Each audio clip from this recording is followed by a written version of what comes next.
What's up, my people? Welcome to Vertical Football. Welcome to another episode of Five Things We Learned. Olympic Lyon 2, Manchester United 2. A lot of talking points in this game, really. A lot of talking points. So, guys, let's jump right into it. The 5 things we learned. The first thing, I think, Andre Onana. I feel there is no much important game that shows us how useless the keeper we have is, in the sense of he took a tie between two very illustrious teams, Olympic Lyon and Manchester United, obviously, and he made it about himself with the useless statement he made. And when I saw the response from Nemanja Vidic, even though I didn't like how it went, but I saw that forget forget maybe it was public or not. It's something we all know that Andre Onana is the worst goalkeeper, at least that I've seen in my own lifetime, keeping for Manchester United. And I think today he showed it again. That if you have any doubt that he's truly the worst goalkeeper we have had in our living, in the number of years we started supporting Man United and we have lived on this earth, I think he has reminded us today that he's truly the worst goalkeeper. This is a goalkeeper that can't do the basics. I said it many times, can't do the basics. A goalkeeper that gives your opposition second chances. They shoot a not so strong ball against you and you give them a second chance, take it. This is not a goalkeeper. And I've said it that I believe this is just an African man, with all due respect, looking for a means of survival, and football was the way that he had the way to leave Cameroon and to come to Europe to make a living for himself. This guy is not a goalkeeper. He can't use his hands. You see, 2 goals really where was a case of this is just routine saves. These are routine saves. These are things that you expect a keeper of the level of Manchester United should be able to keep. And I think it's just terrible, really. Just terrible. I feel if there's anybody that is still doubting whether Andre Onana is going to be a good goalkeeper for us going into the future, I think this game does shows it, really. I don't want to say a lot about him because I believe it's obvious. It's not our standard. We've said it many times on the podcast. It's not our standard. And I believe this game should be the final nail in his stay at Manchester United. I believe this guy should be out by the summer transfer window. So, guys, let's go to the second point, really. I think I want to praise players. I think in as much as it was a 2-2, it's a draw, which is like a good result, but it's just like it's painful because you had the opportunity just few minutes to take a 2-1 win from a performance that wasn't that really good. But let me praise players. I think first of all, let me praise Leny Yoro. As I was watching the game, I said Yoro might score his first goal because I'm somewhat superstitious, and I understand that when players are playing in their hometown, there's this kind of affinity. You tend to maybe want to score goal. And since you are playing in France, I just felt Yoro might score a goal, and I'm happy he got his first goal. I think the guy has been decent. I think he is beginning to grow gradually. I think, and Coming gave me a start earlier today about that for a certain number of games, Yoro has not been dribbled past, and I feel this is amazing. And not just his defensive abilities, but his ability on the ball to push the play forward. I think he has been amazing, and I feel he deserves this goal, and I want him to keep improving, keep developing. Another player I want to praise is Patrick Dogu. Because we have to keep praising these players because we're already beginning to understand the players that can move with us into the future.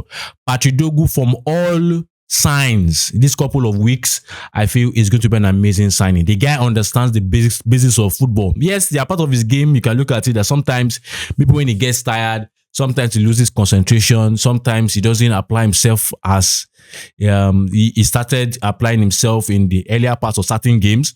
There are many things in his game. Yeah, you can say, okay, he still need to improve, but he's still a young boy. But I believe that football brain, that understanding, I feel this guy is an amazing player. He does the simple things very well, and I feel that's the kind of player we need in our team. Let me also praise I think I have to praise no one else than Joshua Zirkzee. I think Joshua Zirkzee is beginning to look kind of like an Ibrahimovic style player, in the sense of not not the profile. I think the profile is quite obvious that he has a capacity to play in that kind of profile of Ibrahimovic, but not the profile alone. I think the charisma, the confidence, the cojones, if you want me to use that word, I saw him when he was subbed on after Oiland, which is another player I will talk about very soon. And I saw the confidence in his eyes. I saw the gesture. I saw how the shoulders were up. I just saw that this guy was confident. And I saw that he's a player that believes that anything can happen good for him in this game. And if I'm the coach of Man United, I want to get more. I want to get more because I want him to have this larger than life view of himself and then he can do amazing things. See him winning the ball in certain moments, nice link up, and ultimately that kind of goal and header. I think whatever Amorim is telling Zirkzee, whatever Zirkzee is telling himself, whatever his family and agents and friends are telling him, please keep telling him that we want this kind of Zirkzee that has this larger than life personality that believes I'm here and everything works around me. I'm here and I'm the one that will bring the goals. And I think it was just fantastic. So I think there are many other players, but I feel these are the three major players that I want to really, really, really give credit to. So now let me go back to the third. Let me go to the third, which now talking about players that I think I've been critical of. I think first and foremost, Rasmus Højlund is nothing to write home about.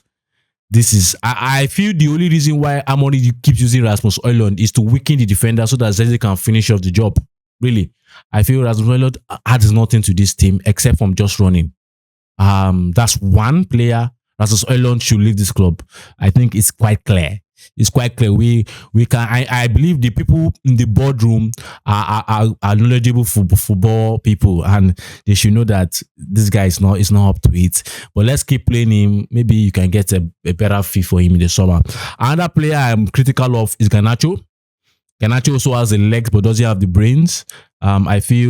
I don't want to say Garnacho. I've said it on the podcast many times, but I feel he's a player that we can talk to. We can teach him the game. Garnacho doesn't understand the game. You see how many counter-attack opportunities he killed because of his wrong decisions. So I feel we have to improve this place. And I feel the fourth thing I would say, I don't want to call out the player. Let me just call out particularly tactically. I feel I said it before, but I'll repeat it again. We have no quality in the deep. And I'm surprised with the decision to play Ugarte and Casemiro in this game together. I told when I said, I was like, this is not going to work. Yeah, this might work against a Manchester City side, maybe because you want to be respectful of Manchester City, but against a Lyon side, you want quality. We did not have quality. Funny enough, I watched the game and I was like, even our defenders create more opportunities than even the midfielders. It's funny. I think Casemiro is even quite better than Ugarte. Ugarte just does what we know Ugarte is meant to do, just the marking. And with the quality that's lacking in this team, you need our midfield from the deep to make something happen. I feel the likes of Mazraoui had some moments where they could drive into the middle of the park. I felt Yoro did consistently well in the game in terms of his progression. I think, but the midfielder, sometimes you were found missing. And sometimes even when Casemiro receives the ball, there's no really tangible thing that was in this game, even though he had some moments in a previous game. Ugarte was nothing to write home about when it comes to creativity. And I felt Bruno was too far ahead or was too bogged down, sometimes coming behind. So we just need creativity. That's what I'm trying to say. We need creativity. And I feel, that we have to wait to the transfer window, obviously. So guys, the fifth thing I want to say, let's just hope for the better in the Old Trafford. I felt when we were 2-1, I was watching the game and I told Komi, I said, I could see the complacency in the likes of Casemiro. I could see the complacency in the likes of Bruno. I could see it. And it's the terrible thing. Once the, in quote, matured players of our teams are becoming complacent after a 2-1 lead in a first leg of an European Cup, European competition, and they are getting carried away. It's not like Casemiro should get carried away. There's something deeply wrong with Manchester United. I was really sad to see, and Andrew Onana just opened the floodgates. I hope that as I'm doing this recording, that maybe Matic is speaking out, because I feel Andrew Onana needs to know his place. You are not an heavyweight person to start making such outlandish claims and to start battling someone like Matic. you are a lightweight. Know your place and stick to it. And I think, even from the first moment I saw him in the beginning of the match, I knew this guy was going to make mistakes. I could see the fear in his eyes. I could see the lack of confidence. In Manchester United goalkeeper, one of the toughest positions in world football. And you make such stupid mistakes. So, guys, I don't want to talk about Andre Onana. Guys, 2-2 Olympic Lyon versus Manchester United. Let's look forward to our weekend game. I think that's against Newcastle, right?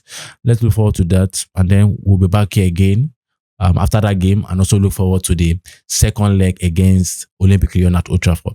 Guys, thank you for sticking with me. I remain your host, Shegun. And this is 5 Things Olympic Lyon to Manchester United 2. To see you next time. Bye.